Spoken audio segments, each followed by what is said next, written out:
একটা কেন্দ্রীয় সিঁড়ির মতো, যা ওপরের, মাঝের আর নিচের ডেককে সংযুক্ত করে। সিঁড়ির মাঝামাঝি, যেখানে সেটা মাঝের ডেকের মেঝের সমান উচ্চতায় পৌঁছায়, সেখানে সিঁড়ির অংশটা সমতল হয়ে যায় এবং মাঝের ডেকের মতো একই দিকে থাকে, ফলে একটা অনুভূমিক ল্যান্ডিং তৈরি হয়। তারপর সিঁড়ি আকৃতির অংশের মেঝের কোণ আবার শুরু হয় এবং সেটা নিচের ডেকের মেঝের দিকে নেমে যায়।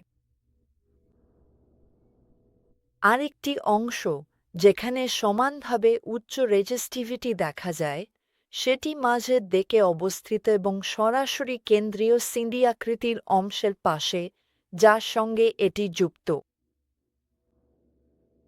এই অংশের নিচের প্রান্তটি সেই উচ্চতায় অবস্থিত, যেটাকে মাঝের দিকে সিঁড়ির ল্যান্ডিং বলে ধরে নেওয়া হয়েছে।